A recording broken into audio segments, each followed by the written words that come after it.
Assalamualaikum warahmatullahi wabarakatuh. Alhamdulillahi rabbil alamin.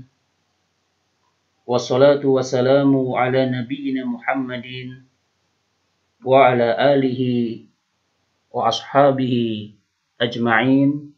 Amma ba'du. Kaum muslimin wal muslimat, ikhwani wal akhwat, rahimani wa rahimakumullah. Setelah kita memuji Allah Subhanahu wa ta'ala dan bersolawat atas Nabi Muhammad sallallahu alaihi wasallam, maka yang berikutnya mari kita fahami bersama-sama jawaban dari sebuah pertanyaan. Limadza nata'allamu lughatal arabiyyah? Mengapa kita perlu belajar bahasa Arab?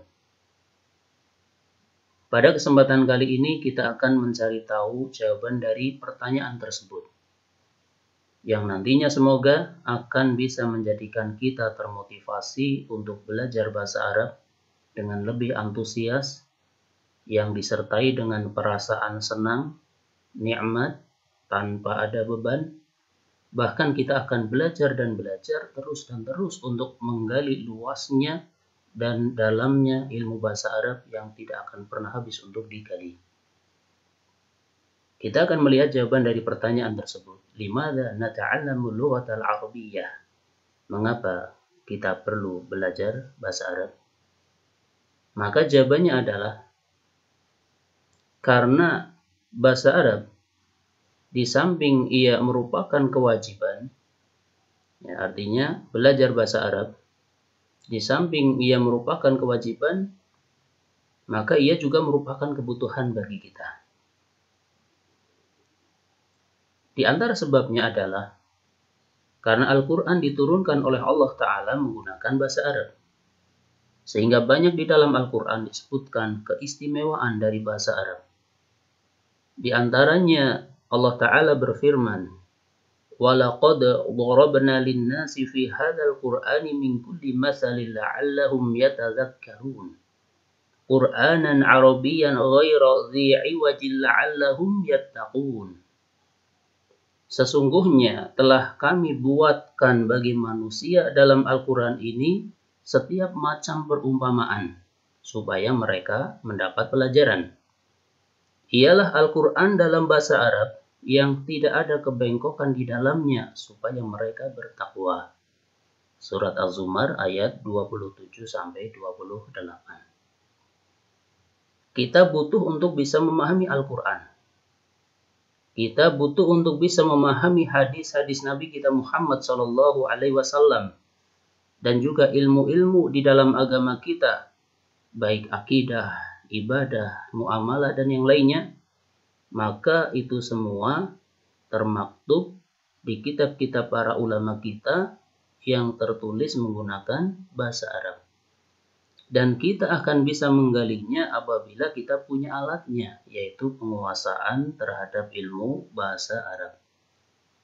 Bahkan ada di dalam agama kita satu ibadah yang tidak bisa ditawar-tawar lagi untuk menggunakan bahasa selain bahasa Arab.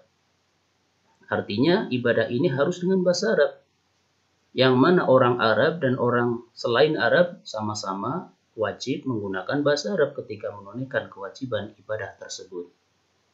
Yaitu ibadah yang paling istimewa di antara seluruh ibadah yang ada setelah syahadatain. Yaitu ibadah sholat yang sehari semalam kita diwajibkan menunaikannya sebanyak 5 kali. Bahkan di dalamnya berisi doa dari awalnya sampai akhirnya. Yang mana kita juga butuh faham terhadap makna dari setiap bacaan yang ada di dalamnya, agar bisa menghantarkan kepada kekhusyuan. Dan kita tahu bahwa khusyuk merupakan kebutuhan bagi setiap orang yang sholat.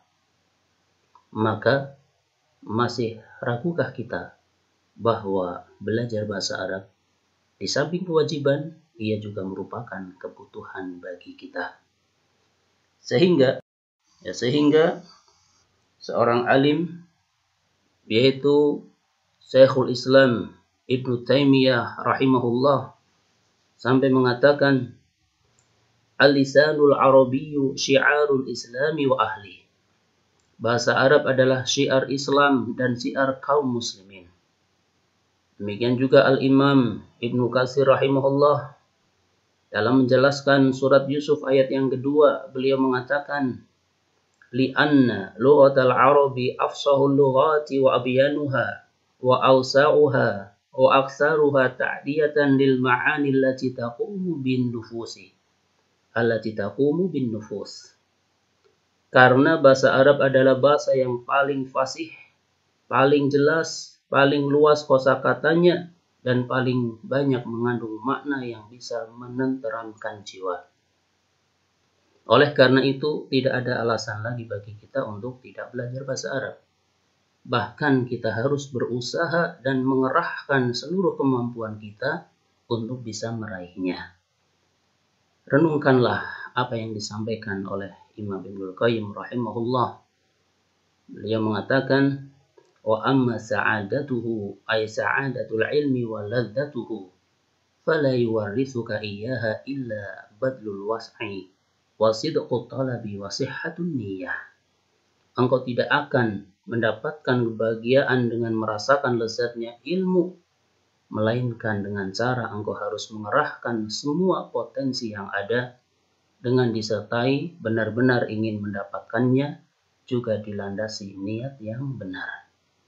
Maka, sudahkah hal tersebut kita terapkan di dalam thalabul ilmi yang kita lakukan? Sehingga tidak ada jalan lain bagi kita, melainkan kita harus berusaha semaksimal mungkin untuk bisa meraihnya. Karena ilmu apapun, dan khususnya ilmu bahasa Arab, ini tidak akan bisa didapatkan dengan bersantai-santai. Bahkan ketika kita menggunakan semua potensi yang kita miliki, itu pun yang kita raih tidak bisa semua ilmu, melainkan hanya sebagiannya saja. Apalagi kalau bersantai-santai yang berpasangan dengan bermalas-malasan. Oleh karena itu ketahuilah bahwa di antara pilar terpenting untuk mendapatkan ilmu adalah engkau yakin dengan apa yang engkau pelajari, mau menyimak pembahasannya dengan sepenuh hati, menghafalkannya dengan teliti, tidak bosan untuk memahami, dan engkau sampaikan pada sesama untuk memperkuat diri. Sehingga untuk bisa mewujudkan hal tersebut, seorang thalibul ilmi membutuhkan kesabaran yang diwujudkan dengan istiqomah. Bahwasannya bukti orang sabar, dia istiqomah. Yang mana istiqomah itu tidak bisa diraih begitu saja.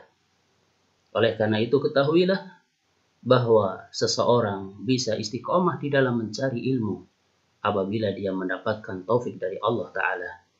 Dan seseorang akan mendapatkan taufik dari Allah Ta'ala apabila dia jujur dalam mencari ilmu, benar-benar bukan karena ingin mendapatkan pujian atau disebut-sebut namanya, bukan karena ingin diakui eksistensi kepintarannya, dan bukan karena perkara-perkara dunia yang pasti akan sirna.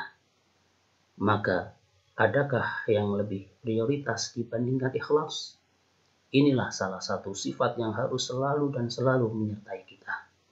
Bahkan Allah Ta'ala mengingatkan, وَمَا أُمِرُوا إِلَّا لِيَعْبُدُوا اللَّهَ مُخْلِصِينَ لَهُ الدِّينَ. Padahal mereka tidaklah diperintahkan kecuali untuk beribadah kepada Allah dengan mengikhlaskan agama kepadanya.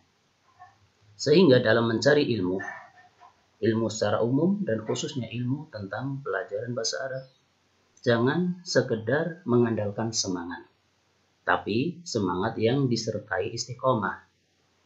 Oleh karena itu ketahuilah hubungan antara semangat dan istiqomah. Semangat itu boleh, dan istiqomah itu harus. Ketika semangat, maka seseorang dia belajar. Dan ketika suatu saat dihinggapi rasa tidak semangat, maka dia juga harus tetap belajar. Karena manusia kadang semangat, kadang tidak semangat. Kalau belajar hanya mengandalkan semangat, maka banyak dari kita yang terjerumus dalam tidak belajar. Demikianlah sedikit dari hal-hal yang penting untuk kita ketahui Semoga yang sedikit ini bisa menumbuhkan semangat kita dalam mencari ilmu, khususnya ilmu tentang bahasa Arab, semangat yang disertai dengan istiqomah. Maka kita meyakini bahwa kebutuhan kaum muslimin kepada bahasa Arab, yaitu semakin kaum muslimin dekat dengan bahasa Arab, maka semakin dekat pula ia dengan agamanya. Jika semakin menganggap remeh bahasa Arab, maka ia akan semakin jauh dengan agamanya dan semakin terbelakang. Wallahu a'lam bishawab. Subhanakallahumma wa bihamdika asyhadu an la ilaha illa anta astaghfiruka wa atubu ilaik. Wassalamualaikum warahmatullahi wabarakatuh.